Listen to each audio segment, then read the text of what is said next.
Hi, this is Alice Hendon from the Creator's Leaf. Someone in my Facebook group, Tangle All Around, asked if I would show them how to draw the tangle pattern Betweed with arms that curve up as opposed to arms that curve under. So that's what we're going to work on. I'm going to start with drawing a loose circular shape, and that's where that's going to be the outline, the structural outline for our pattern. Again, we're doing Betweed, and I am going to start with some crossbar arms, and this is what we are going to fill Betweed into. When Maria teaches this, she starts at the bottom of this arm and goes up and over. My hands aren't steady enough typically to do that, so I start a little higher than she does, a lot higher than she does. But up and over, turn your tile, and then up and to the midway point. If you remember to go to the midway point every time, your pattern's going to look pretty perfect when you're done. Up and over, turn the tile, midway point, turn the tile. Keep remembering to turn your tile each time. Don't try to contort your hand to fit what you need to draw, because it's not going to look right if you do that. Just turn your tile. If you're working in a sketchbook, that makes it a little bit harder, but you can still rotate that as well. Up and over to the midway point, up and over to the midway point, up and over to the midway point. I try to always end up with the right side so that each section is similar. And then just turn your tile and go to the next section. Up and over, midway point. I have to tell you a secret. This is the 5th time I've videoed this, so hopefully this one actually works. All the good insight I was giving all along the way has kind of gotten lost in the muddled confusion of doing this video over and over and over again.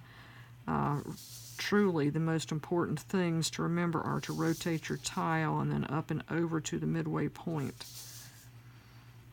Lighting is a huge issue with these videos. Trying to get it where it's balanced and there's no glare on the paper so you can actually see the pen marks. Hopefully this one's going to work better. It looks like it's going to. So I'm just going to keep going. Rotate your tile up and over, midway point, up and over and to the midway point. These fatter sections are very much harder to be able to get them to go up and over and not curve under and up. So I find that on these sometimes I have to start a little bit further down and then make my upward arch. Just try to always remember to go to the midway point of the arm before you, and it will work. And I think this is going to be my last one on here. There you go. It doesn't matter that these two sections went all the way to the bottom and that this one is just kind of loosey-goosey round out there. Doesn't matter. Up and over, touch that line to get started, then midway point, up and over, midway point, up and over, midway point. It's important to try to touch this line each time you start. If you can see this up close, you can tell that I'm not really good at that.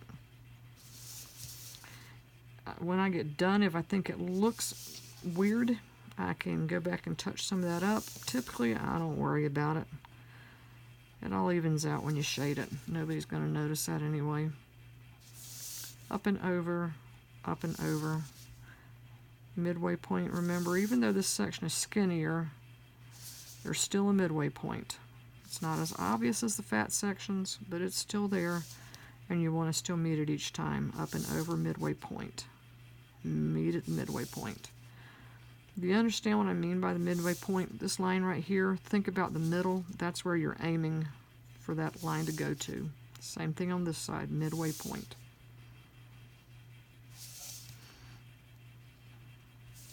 I try to always end up on the right side with the last line. Doesn't always work, but I try to. Doesn't matter if you go all the way to the bottom of these arms. Okay, that just looks strange. Let me finish that off. Okay, here we are with another fat section. Sometimes I make these down a little deeper, start a little bit lower so that I can actually go up and over. I'll almost do this exaggerated so you can see what I'm talking about, up and over.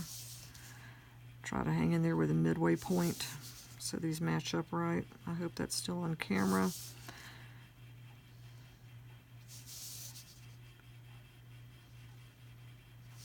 And I'm going to stop there because that's the one on the right hand side, and that's where I typically will quit. Now let's shade this. Some people shade down the middle of this section. I like to go with the crossbars, the cross arms that I laid in here originally. So I just gently with my graphite lay those little lines in there. If you do them too hard, they're going to go down into the grain of the paper and you're not going to be able to blend it. Take your tortillon and just smush them out. Smooth them. Usually I like to go a little heavier on the shading than what I think it should be. And then when you're done, it looks right. Like when I'm looking at this, I think this shading's too dark. But when I get the whole piece finished, then it will look right. My friend Jane Eileen taught me that. As one of the best things she's taught me is about shading.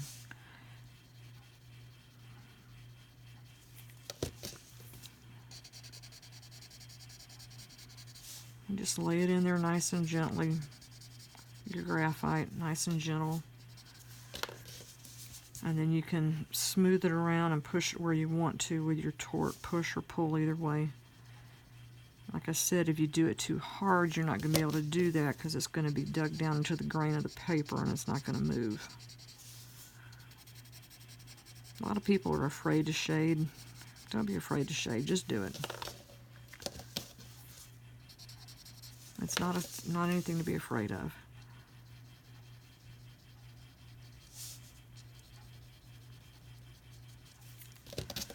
And it really, if we were working on a big piece, a big Zentangle inspired piece, we could spend a couple hours shading some things, some big pieces.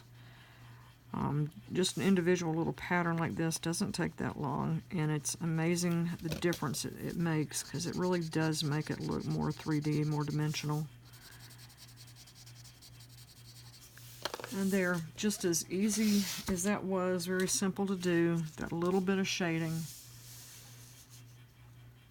makes it look a lot more three-dimensional. So to the person, one more thing, I personally like to keep this section in the middle, that white section, open. Some people will shade all the way right up into there, and that looks great too. I just like it open. It gives a little bit of contrast with the white and dark. To the person who wanted to see how to do this with the arms going up and over, I hope this helped. I have other Tangle videos on my YouTube channel. Hopefully you'll be able to get to there from this link here and be able to check those out as well. If you have one you'd like to see me do, just send me a comment and I'll take care of it for you. Thank you.